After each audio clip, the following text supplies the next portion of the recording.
77 సంవత్సరాల స్వతంత్ర భారతంలో 48 సంవత్సరాలు ఈ దేశాన్ని పాలించిన పార్టీ కాంగ్రెస్ పార్టీ.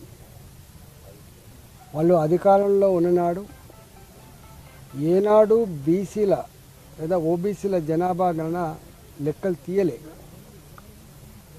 అనగారిన వర్గాలకు ఛాంపియన్ లాగా ఎస్సీల ఓట్లు కొల్లగొట్టే ప్రయత్నం చేసిండ్రు, ఎస్టీల ఓట్లను కొల్లగొట్టే ప్రయత్నం చేసిండ్రు, అనగారిన వర్గాల బీసీల ఓట్లను కొల్లగొట్టే ప్రయత్నం చేసింది తప్ప వాళ్ళ జనాభా ఎంతనో లెక్కలు తీయలే. కేంద్రంలో మంత్రివర్గ కూర్పులో కూడా ఏనాడు ఈ ఓబీసీల మంత్రిత్వ శాఖకి ఉండాలనేటువంటి సొలుకులు లేదు. అధికారంలో ఉన్ననాడు చెయ్యని పార్టీ ప్రతిపక్షంలో ఉన్నప్పుడు మాత్రం బీసీల జనాభా లెక్కలు తీయాలి, బీసీలకు ప్రాధాన్యత ఇవ్వాలనేటువంటి ఒక నినాదాన్ని ఎత్తుకొని ప్రజల్ని కన్ఫ్యూజ్ చేసే ప్రయత్నం చేసింది. భారతీయ జనతా పార్టీ 2014లో నరేంద్ర మోడీ గారిని ఒక ఓబీసీ బిడ్డను దేశానికి ప్రధానమంత్రిని అందించినటువంటి చరిత్ర భారతీయ జనతా పార్టీది.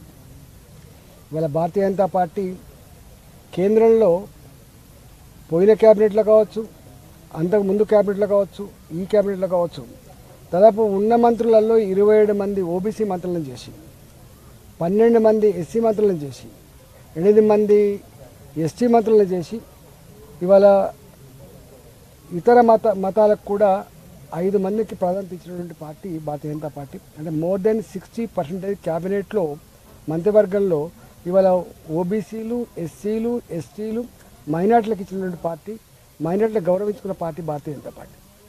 2014లో అధికారం రాగానే ఒక అనగారిన వర్గాల దళిత బిడ్డను ఇవాళ రాష్ట్రపతిని చేసిన చరిత్ర మాది. అదేవిధంగా 2020-21లో మొట్టమొదటిసారి ఒక ఆదివాసీ అడవి బిడ్డను రాష్ట్రపతి చేసిన చరిత్ర భారతీయ జనతా పార్టీది.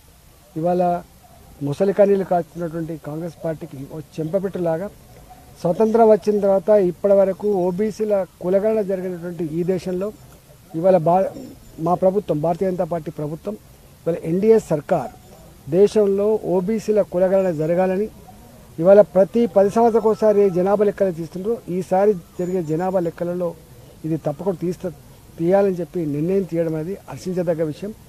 తప్పకుండా ఇప్పటికే ఓబీసీలను గుర్తించడమే కాకుండా ఓబీసీలను మంత్రివర్గంలో స్థానం కల్పించడమే కాకుండా తప్పకుండా ఈ చర్య రేపు ఓబీసీలు మరింత రాజకీయంగా ఎదగడానికి, ఆర్థికంగా, సామాజికంగా, విద్యాపరంగా, ఉద్యోగాల పరంగా ఎదగడానికి దోహదపడుతుందని చెప్పి ఈ సందర్భంగా అందజేస్తా ఉన్నాం.